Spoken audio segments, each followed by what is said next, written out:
Well, right. So ever since then, she's been working with Brenda and Susan and Hugh in the Granite collection downstairs, and we convinced her to share her family story, which meant a lot of research on her part. And so now, it's all yours, Ashley. Thank you so much. So yes, James G. Batterson, Granite, Marble, and more. I am named after Batterson, as is, of course, Batterson Avenue, which is right over that way, named after Batterson as well. And I wish I could say that I had some fun little family anecdotes and stories about Batterson that were given to me growing up, but no. Batterson was hardly mentioned as I was growing up. I asked my sister and brother, who are also much older than I am, do you have anything with Batterson stories? You know, no. Only thing they knew, and my cousins as well, my first cousins, knew about his traveler's connection, and we'll talk more about that in a moment. But his granite works, they didn't even know of. One of my cousins is like, maybe there was a quarry in Vermont, but they knew nothing about Westerly. So, this has been a journey that I have come on to recently in my life, and I have many people to thank for that. So, thank you, Ellen, and everybody else here at the lovely Babcock-Smith House Museum for helping me on this journey, helping me learn more about my family, and in particular, thank you for helping me learn about James G. Batterson. So who was James G. Batterson? He was born in Windsor, Connecticut. He died in 1901. He grew up in New Preston, and it's a part of New Preston called Marble Dale or Marble Valley, Connecticut. His father's name was Simeon, 1797 to 1870, and he owned a marble shop in Marbledale. And I believe that actually James G. Batterson's grandfather also was a marble cutter in Marbledale. His mother's name was Melissa. Interesting that James G. was the second of 12 children born to Melissa and Simeon, and most of those people actually lived to be adults, so most of the Battersons did live a long life. And strangely, James Goodwin Batterson married someone named Eunice Elizabeth Goodwin, which did give me pause, because they were from the same little town, Marbledale, seemed a little suspect, but okay, we're going with it. And then, actually, Eunice and James had 3 children. So, another little sidebar. Probably there are many people in this room, most of you know a heap load more about Granite, and even perhaps some more about Batterson. So if I am saying something you're thinking, that's not right, please by all means correct me, or if you want to add a little anecdote of your own, please feel free to do so. For this Batterson's 3 children, Clara Jeanette Batterson, Mary Elizabeth Batterson Beach, who was my great-grandmother. This is a picture I have on my wall. She lived up to 94, which is pretty incredible. And then Batterson's only son, James G. Batterson. Everybody's named James G. Batterson Jr. So he died in 23. And here we have my grandmother, another picture from my wall. My grandmother, so Elizabeth Beach, and her grandfather, obviously James G. Batterson. My grandmother was born in 96 and died in 97, just shy of her 101st birthday. So a few things about James G. Batterson. What was said about him? What kind of guy was he? Batterson was not merely a businessman. He was an inventor, an artist, a historian, a scientist, as well as a lover of languages and a true Renaissance man. John also called him a Renaissance man. And then from his obituary, he studied art in Europe, wrote poetry, was proficient in Greek and Latin, and spent several years studying, exploring Egypt. Then my favorite from this Hartford County biographies, rugged and stable as the granites which first gave him fame, finished and polished as the marbles which added luster to strength, complex and diverse as the industries which he promoted. And there is an early photo of him. That is good. That is good. Isn't that good? It's so great, right? I love that. It's so typical me. It's short. So he was a busy guy, and he had many aspirations and dreams. Some of them did not come true, but then way beyond his wildest dreams did he manage to obtain lots of wonderful things. He received an ordinary or common school education there in Marbledale, and he loved to study. He loved books, so he was fitted, quote unquote, for college. But his family had no money for college, so that was not going to happen. He actually ran away to be an apprentice in Ithaca, and he served there for quite a few years until Dad said, you got to come home. I need help in the marble shop in Marbledale. So he came back reluctantly, and even while he was working in the marble shop for Dad, he studies law, continues with his Greek and his Latin language, loves geology, but he wants more out of his life. So what else does he do? Yeah, he starts as a stonecutter early on. When he's only 23, he decides to move on out from Marbledale and start his own company there. What's that? Yeah. So yeah, at 23. And he's working in marble, brownstone, and later granite. So marble, of course, was his first stone, and then brownstone and granite followed. He was the owner of quarries, obviously in Concord and in Westerly, and that has been known as New England Granite Works. He was an inventor, so he made a special polishing lathe that both cuts and polishes stone columns, which was something that was done by hand, which took a great deal of time before that. And interesting enough, in his spare time, he actually started the Connecticut Republican Party. So of course, the Republican Party back then was much different. He was a firm supporter of Abraham Lincoln. He was an abolitionist, and 55 is when the Republican Party was started by Batterson in Connecticut, and he was very well politically connected. And then again, in his spare time, he finds time to found an insurance company, Travelers Insurance. So while he is traveling in London, he sees that folks that are getting on a train are buying little policies in case there's an accident while they're traveling. And lots of people didn't have accidents. So Batterson thinks this is a great way to make some money. So he comes back to the United States, and in '63, he starts Travelers Insurance. Did you know that? So, yeah, starts Travelers Insurance, and then the very first accident insurance policy written in this country was in '64 by Batterson. And believe it or not, there is a Insurance Hall of Fame. So, he was actually inducted into the Insurance Hall of Fame in '65, and what we started out on is he was a superb businessman. Batterson saw the importance of soundness in insurance operations and the importance of a single company providing all forms of insurance. So he went on, accident insurance, home insurance, health insurance, all of those, life insurance, all at his company, which of course still is in operation today. And during his lifetime, so he was in full control of New England Granite Works, as well as in full control of Travelers Insurance when he was alive. He was director of both. All right. So Batterson's stone companies, for probably the ease of this little chit chat, I'm going to be saying Batterson Stone Company or Batterson Stone Works because there were many, many names that his stone companies went under. So in '46, when he was 23, again, he started his own minor works in Hartford. And then these are some of the names that you might see if you were looking up stuff about Batterson. And he had offices both in New York, main office was in Hartford, and of course he had the operation here, right here in Westerly. So, Concord, New Hampshire is where he actually did a lot of the quarrying for buildings. So here's a picture of a Concord, New Hampshire quarry that he owned. Looks like folks are taking a little break there. They're not working so hard. But in this picture, you can see much busier operation. So here they are, they're doing the quarrying for the Library of Congress. I'm not sure who this is sitting here. But he looks like he must be a foreman of some sort, like an important guy sitting there with a straw hat. Where would this quarry have been in Westerly? Concord. That's actually in Concord, New Hampshire. So this is from his Concord.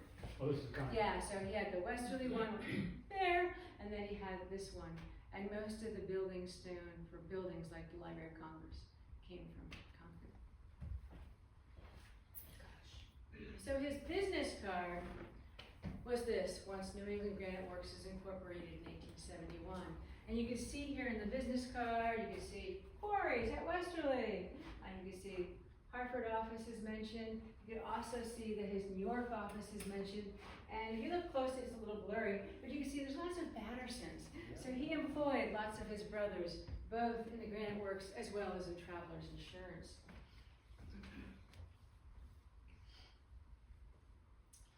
So Batterson's timing was perfect, right?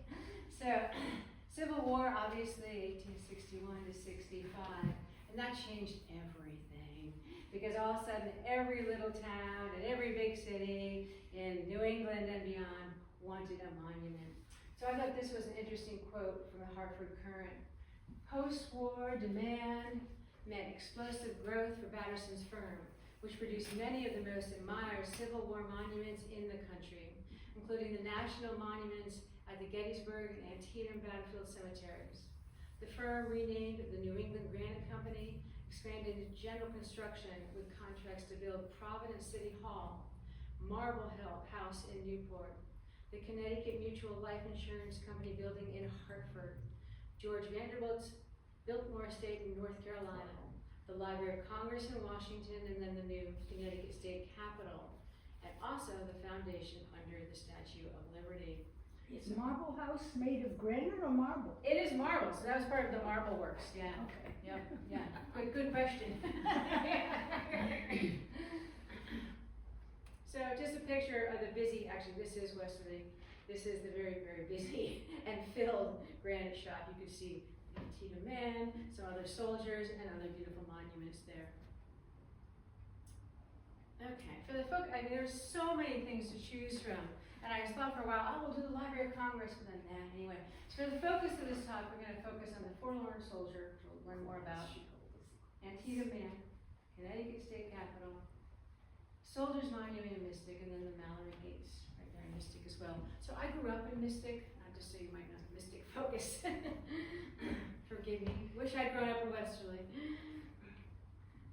So, again, he started in marble, thanks to Dad and Granddad, and then when he moved to Hartford to have his own shop, he started working with brownstone. So his very early Civil War monuments were made out of brownstone, and he loved the obelisk. So this is an example of one of his early monuments, an obelisk with a figure on top. And as we know, brownstone doesn't stand up to the elements like granite does. And it's much softer, so you can't make the fine details like you can with Westerly granite. And when he was using the brownstone, it was quarried in Portland, which was not a place he owned, and that had to be transported down to the Connecticut River to be worked on in Hartford. But again, this is an interesting monument, perhaps one of the earliest soldiers' monuments without a soldier in the state of Connecticut. And then Westerly happens. So he buys a granite quarry in Westerly in July of 1867. And it was good because brownstone got very expensive. So timing again was good. And then in 68, he no longer uses brownstone, except for that one exception. Of course, Portland, Connecticut is known for its brownstone. So they said, you've got to do our monument in brownstone. And then Westerly was so perfect for him because not only could you quarry it here, but you could sculpt, and you could do the detail work, and you could cut, and you could do everything on site. So Westerly was a wonderful place for him to do his work and have the work done. And as we all know, Westerly granite is high quality, fine grained, strong. It can support very detailed work. Here are some of the important folks that worked for Batterson over the years. Of course, there are many. There are hundreds more. Obviously, Charles Conrad, so see his name a lot, Keller. James William Pollitt, a Rhode Island native, born in Pawtucket, and Joseph Bedford as well, carvers. James was actually 26 when he started doing some really important carving. So again, we're gonna wander back to the Forlorn Soldier for a moment. The Forlorn Soldier is an interesting one because the Kelly brothers, when they bought one of the cutting sheds in Hartford from Batterson, they found laying on its side this old soldier, Forlorn Soldier, that was made out of brownstone. And they surmised that, it must have been left behind. You guys had the wrong foot forward. So I was thinking about what you were talking about, feet forward, right? So this soldier, probably created in 66, because that timing would have been right, had the right foot forward, which was not the proper parade rest foot forward. So the Kelly brothers thought, well, it must have been left behind because Batterson's company screwed up, but perhaps that's not the case. Now we're thinking that perhaps this was a prototype for Antietam Man and perhaps even other soldier monuments leading up to Antietam Man. Ashley, is that your photograph? No, that is not my photograph. That is a photograph from this lovely little book, which we'll talk more about in just a second. Okay. The next picture, yeah. So,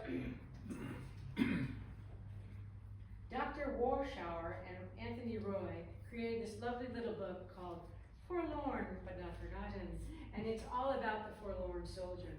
So, the forlorn soldier, again, was in that Kelly shed, but the Kellys, thank God, took some sort of love for the statue, so they decided to put it outside, and they put a plaque on it, and so it said, "While silent, he cries out." And they again thought that he was rejected because that wrong foot was forward, which was just actually, I think, a nasty rumor. It says the brownstone Union soldier was acquired in 1895 from William H. and John Kelly stonecutters. This place at the corner of Charterville Avenue and Union Street in Hartford. He was buffeted by a flood, brushed by vandals. He stood until 68 when Kelly grandson actually decided to move him, but still outside to a better location. So when the flood happened, actually, he lost his head, he was decapitated, he lost his hands, he lost, actually you can see his gun is missing. So he had quite a life, and vandals took quite a mess of him as well. And at some point he was actually target practice as well. So you can see that there were some big bullet holes in the poor guy. So he had quite a life. Yes, very, very forlorn, right? Poor thing. So he was moved at least to a little kinder location in 68 by one of the Kellys. But then other people started to take notice. So a little bit after that, the Nitty Gritty Committee, a notorious yarn bombing group, decided to yarn bomb the poor forlorn soldier and gave him this little apron as well as a bonnet, a pink bonnet. And that brought more attention to him. Dr. Warschauer from Central Connecticut State University took notice, the one who wrote this book, as well as the Connecticut Civil War Commission. And Dr. Warschauer contacted travelers and said, hey, there's a traveler's connection. And then still another generation of Kellys took notice of this statue and thought, hey, something has to be done. So, Is that book still available? maybe, I contacted Dr. Warschauer and he sent this to me, which was very kind of him.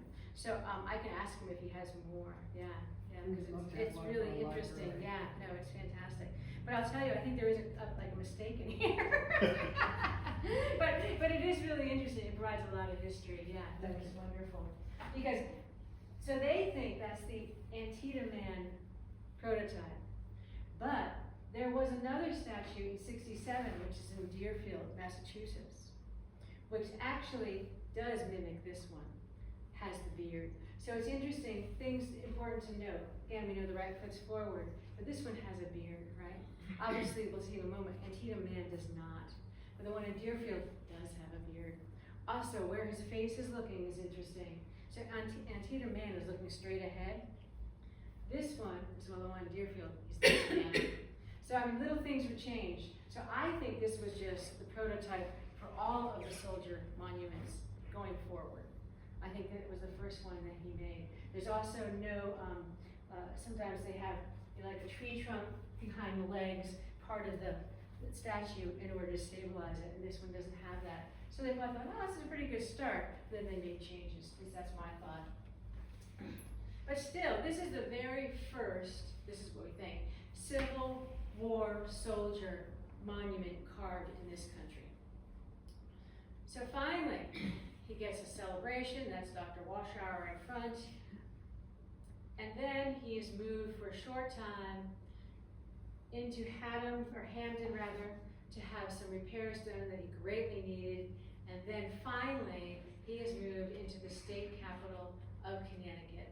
And you can see granite there, and marble there, and he's being waved at, a veteran.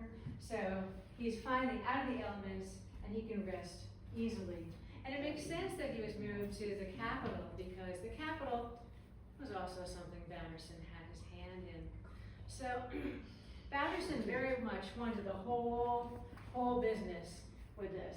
He wanted to be the architect and the building contractor, but Batterson wasn't an architect. So Upjohn is the one who won the bid to be the architect, and Batterson won the bid to be the contractor.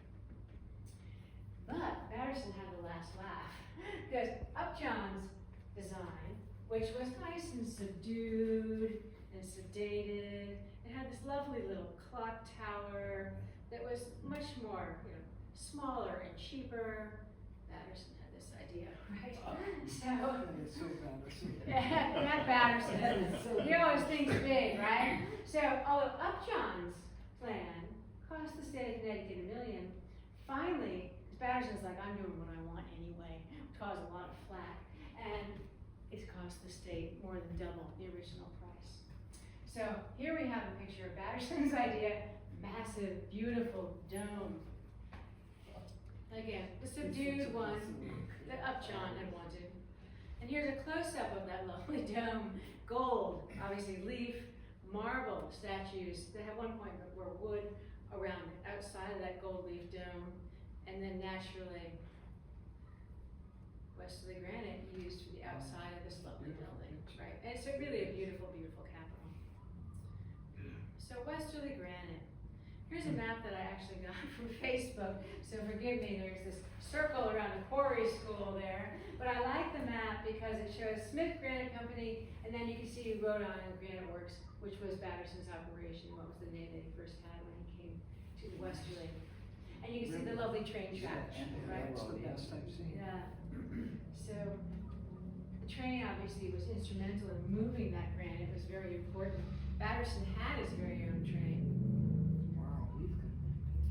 And then that's from your books, you probably noticed that. That's why, probably Hugh or Brenda or Susan slipped it into plastic for us. And then Batterson becomes part of the fabric here in Westerly. So there's a float in the summer parade here in Westerly.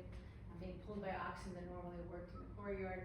That's sort of a blurry picture, but that is the Westerly Granite Works over on the right. You can see the huge quarry in the back and the many buildings in the front. Do we know what statue was on that? I don't know. Maybe somebody does. I don't know. John, Brenda? I don't know. It's not clear enough. It's not. It's not. And is it the Labor Day parade? Yes. Yeah. Yes. Yep. Yeah. Yeah. Yep. I might even think that that's a plaster mold, Oh, what? one of the plaster models. Oh, could well be. Instead of the actual granite. Yeah. Easier That would to make work sense. with. The Chloe Yeah. on the Smith. Granite would have been pretty heavy in that. Yeah. Oh, for sure. That's a good point. So we'll move on to the next statue that's made out of granite from Westerly, and the next one happens to be a Civil War soldier. So we might know from our history in high school that the bloodiest one-day battle in the Civil War was at Antietam, and there is a picture of it. Over 20,000 soldiers from both sides were wounded or dead. Huge, huge battle, awful. So in '65, it was decided that this area would become a cemetery. So here, I think this is kind of interesting, because this is actually a newspaper from just a few days after that awful battle. And you can see the illustration in which the farmers are coming to inspect their land, and there's just dead soldiers, piled up, unfortunately. So they decided again to make it a cemetery. So Antietam Man, huge, colossal statue. You will see quite a few pictures very soon, sometimes called Old Simon or American Volunteer, designed by Batterson and Conrad Keller. He is parade rest. Interesting enough, he is still right foot forward. He's commissioned 67, completed in 74. But before he goes to Antietam, he is at the Philadelphia Centennial Exhibition in 1876. To note, there's no beard, just a mustache. A few more pictures we have here. That's Pollitt, again, Rhode Island native, 26-year-old carver there. Same picture. A couple details about Antietam Man. It's actually cut from 2 pieces of granite, so easier. I think originally they were thinking of 1 piece and then they cut it, and the cut was actually at the belt line, so you couldn't see it. So he was in 2 pieces on his way to Philadelphia. And then 21.5 feet tall for the soldier, 44 feet and 7 inches with the pedestal and a soldier. Gun itself that you can just see sort of poking out over here is 15 feet, and then his foot is 3 feet. See that in a moment. There's his foot. Again, these are pictures from Westerly right here. Yeah, there he is again. Right there in Westerly. Then here's a great little quote from the newspaper Hartford Daily Current. A gala day in Westerly. A large concourse of people numbering some 4,000 assembled today at Batterson's quarries to witness the unveiling of the colossal soldier for the Antietam Monument. Permission having been obtained from the Commissioner McNary of Hartford to have the unveiling a part of the exercises attending Decoration Day. The military companies, fire department, temperance organizations, bands of music, members of legislature, town offers, and private persons formed a procession of several hundred and marched to Quarry Hill, which overlooks the beautiful village of Westerly. The ceremonies were very interesting, and amid the cheers of the thousands gathered, the veil dropped at the feet of the great Granite soldier, and at the same time, the American flag was waved over the statue. There we go. And there's a few more pictures from a stereoscope. Kind of fun. There. Yeah. And then here he is while he's in Philadelphia. You can see it's a nice picture because you can see an actual man standing there. So here he is on exhibit in 1876 at that Centennial Exposition. Can you go back one? Yeah, sure. I'm sorry. Yes, please. Yep. I have a kind of a theory. Let's hear it. I've always thought that that's Carl Conrad's. Oh, interesting. And if you look at Carl and you look at the soldier, Yeah. Oh. I've always thought that Carl He was the used model. himself as a Yeah, model. why not? I But love I that. have not proved it. Yeah. I think it's a good theory. I like that. Yeah, that's nice. Yeah, no, I think that's good. Yeah, Nobody Thank you. vandalized his cap. That's right. yeah. Yeah, that obviously the soldier's cap is flattened there. Somebody had to do it, right?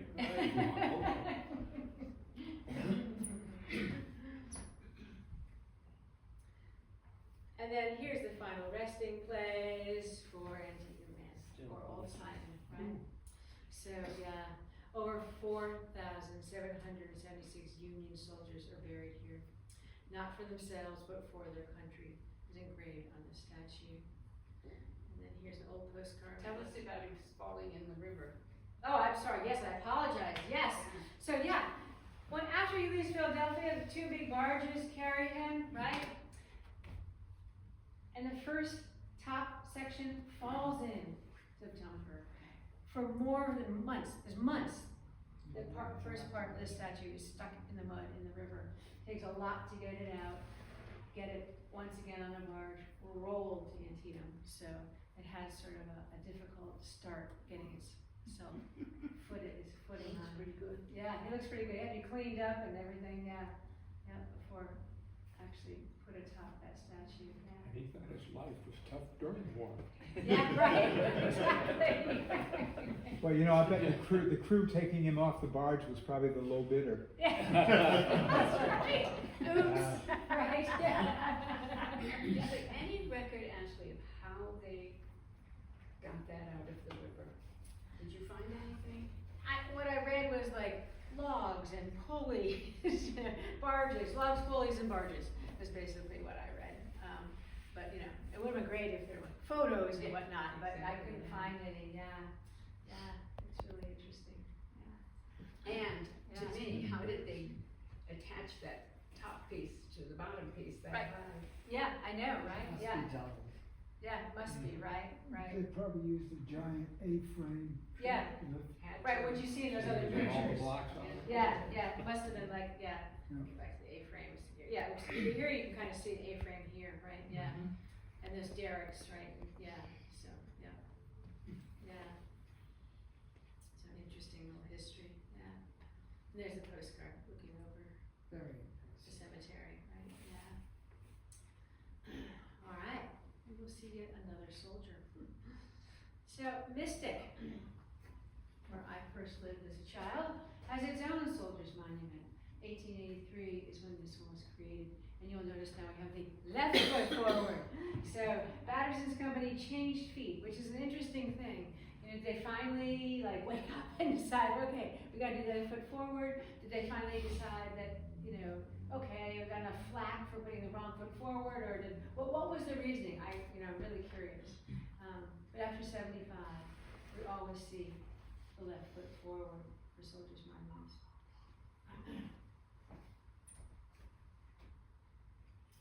Another picture, old postcard. Postcards are fun. Did you know as a child that your family had anything whatsoever to do with that when you were growing up in Mystic? No. I didn't know about his granite work, his quarry work, until I was an adult. Right before COVID, my sister-in-law asked me to go to Cedar Hill with her to the Monumental Man talk. And I was like, oh my. Oh dear, wait a minute, I had no idea. And then I started to research him. And then last October, a year ago, October, I finally put it all together. Oh, the Babcock-Smith house. I've been going to the dentist over there for decades. And then I was like, I know the Babcock-Smith house. So my son and I came over, as you said, and then I was like, wow, right, wow, who knows? Yeah, so all that was sort of put together, later in life. Amazing. Yeah, obviously, I had driven, that is my picture. But I've been driven by this thing a million times. I was confirmed in this church, right? So my sister was married in that church. My mother was married in that church. So yeah, I had no idea, right? So interesting. Yeah. Yeah. And so of course, made out of Westerly granite right there. And it says on it, dedicated to the brave sons of Mystic who offered their lives for the country in the War of the Rebellion, 61-65. Wonderfully now, so you can see that there are no names on the sides here. You can see the battles, Antietam, Fort Hudson, but you see no names. So the Mystic River Historical Society is right now in the process of getting 8 names on there. So the 8 names is all they could find, but they're gonna have it just, Buzz is gonna do the carving end of this month, so that's pretty exciting. So it's interesting, it's the war of rebellion. Yeah, right, that is interesting, right? That's very interesting. Yeah, no, that's very interesting, right? Nothing wrong with it, but I've never heard of it. Yeah, right, yeah. No, that is really interesting. Go south, what they call it the War of Northern Aggression. Right. Yeah. Yeah, that's a good point, yeah. I mean, and that in itself could be an interesting little talk, right? Different ways that the Civil War was discussed and called. And if you go south, they're still fighting it. Right. I know. Yeah, but yeah. When I was a boy and Yeah. my father would take us through New England, Mm-hmm. when he'd come across this in towns, he comes from North Carolina and he always would say, another statue to Confederate marksmanship. Wow! That's how he Ouch, said it. ouch. Big smile on his face, another statue. Okay, another way of looking at it. All right, yeah, That's funny. right, for sure. In many of the small towns in New England, they have that statue, and it's always facing south. Yeah, right, And that was so that the south would not rise again. right, good, yeah, thank you, right, exactly, yeah. Antietam Man is facing north. Yeah, you're right, yeah. So interesting. Yeah. Ashley, are there just 8 people who qualify to have their names Names on here? that. Or are they still looking, or still, I was told that there were a couple others where they couldn't find names, but there were relatively few. You know, like the statue in Deerfield has like 42 or 44 or something. So other little towns have and you've probably seen them, other little towns, right? They have lots of names, but all they have for Mystic is 8 names. but Mystic is short, is small. It is small. I don't know what the, how many people live in Mystic. authorizes them to do It's a something lot of like that? battles you lost on the tape. Yeah.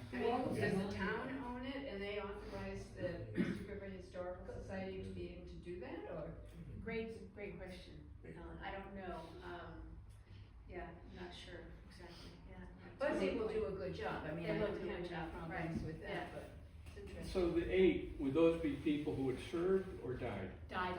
Okay. Died. Yeah. So there It may have died. been larger numbers That's a of good Mystic point. who served. And that's Oh, what- for sure. Right. Yeah. These are the folks that They died. have to, Yeah. station, That's- you know? Yeah. If Yeah. you're in one of these. And some of them are buried in that little teeny cemetery in Mystic, which is in Fishtown, which is interesting. So you don't see them buried in the big cemetery that we'll look at, but you see them buried in that little teeny cemetery, which is sort of on your way to Groton. It was then called Fishtown, named after Mr. Fish. So, yeah, interesting stuff. Yeah. And a couple more pictures of it. I have no idea what time it is, forgive me. Okay, good. All right, so this has a funny story too. So of course we have Antietam Man, top falls into the river. So for Mystic, Dedication Day on June 13th, 1883 was a major regional event, even though the monument and size of the community were modest. Reporters were in attendance from the New London Day, New London Telegram, New York Herald, New York Times, Providence Journal, Norwich Bulletin, Stonington Mirror, Mystic Press, Boston Globe, Cooley's Weekly, New Haven Register, New Haven Palladium, and New Haven Union. The crowd, which arrived by train, wagon, and steamer, was variously estimated, it's a big, huge estimate here, between 5,000 and 12,000 people. The day was ill-fated. Events got off to a slow start because the train from New London was late. Then the grandstand collapsed under the weight of the people sitting on it. Yes. Although no one was hurt, most dramatically, the firing of the salute by the battery of the cannon was badly timed to an extreme. It mowed down the first three ranks of marchers. Marchers' faces were thoroughly honeycombed with burning powder, clothes were scorched, one leg was severely bruised. Incredible fiasco and disasters were words that were used by the press to describe this day. So this is actually, retelling of the story in 56, yeah. Well, at least they didn't use the statue with the right foot forward. Phew!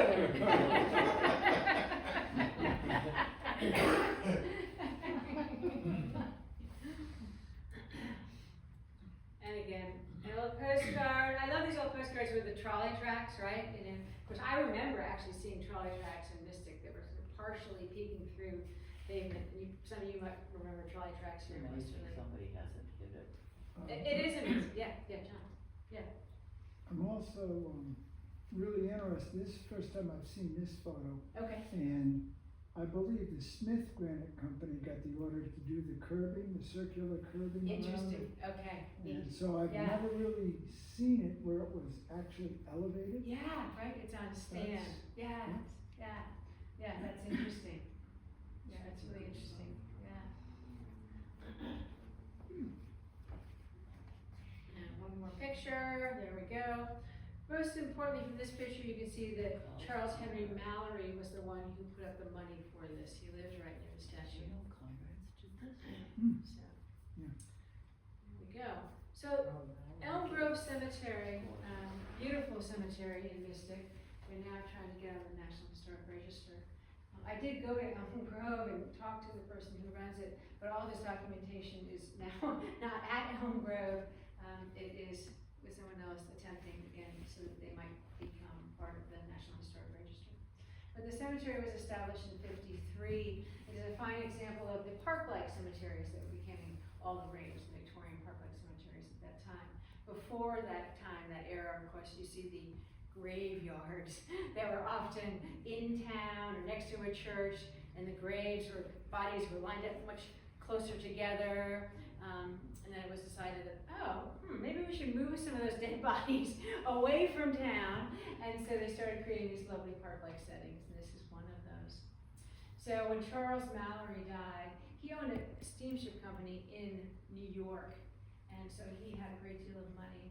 When he died, his widow and his children decided to give the money for this beautiful gate. The folks of Mystic were outraged because the two beautiful elms that had been at the entrance had to be chopped down in order for the gate to be put in. So interesting, so I talked to John previously, and he was saying that Batterson did this and Smith did the wall, right? And I kept coming up with this crazy thing, the Westerly Granite Company, as the folks who created that thing. So the best of my knowledge, it was something that, this is a picture of it being built, which is pretty cool. It was something that Batterson was negotiating to have possession of, creation of this. But then his workers went on strike, and they created the cooperative granite company, Westerly Granite Company. So I believe his workers all Batterson workers created this under a different label. That's my understanding, the Westerly Granite Company. So that's why I cannot find records of him, Batterson, being the one creating that. But then, yes, then you can see the derrick, and you can see the way they're moving stuff. I think it's a great picture. So here it is today. This is my picture. It's a beautiful, beautiful place. So most of my family, 99.9% of my family on my mother's side and my father's side, we're all buried in Cedar Hill. So this is not a great picture of my family, when my father died in 2015. And we were all seated right in front of Batterson, James G. Batterson's monument. That's where he and his wife were. And we're facing my father's grave right there. So again, they're all buried there. Everybody's buried there, generations. Even my mother's family's buried right next to it. But when my mother died, she died in 95, and I was distraught. So I wanted to make sure she was buried in Mystic so I could see her. So I had her put behind these lovely gates. And then when she died, I decided to buy my own plot in Mystic as well. So my final resting place will be right here, right behind those Mallory gates, and that part that's green is where I will be. So. Who's gonna do your stone? Yeah, good question. I haven't chosen yet. Who do you recommend? Paul Conrad's. Okay. I'll see if he's busy. You can't quite see when my mother died, and she had always said, I want something flat. I want them to be able to mow right over. I don't want grass growing. So my mother's stone is right there. It's very flat. It's like, down. And so I will be right in front of her there. All right, so James G. Batterson, there's tons you could talk about him, many, many monuments that he did. He never went to college, he wanted to make more of his life, and obviously he did. He did receive 2 honorary awards, one from Yale University and one from Williams College. He certainly made a name for himself. He certainly will be remembered. Thankfully, all you wonderful folks at the Babcock-Smith House Museum have spent a great deal of time honoring his work in life, and I'm very thankful for that. And that is all we've got.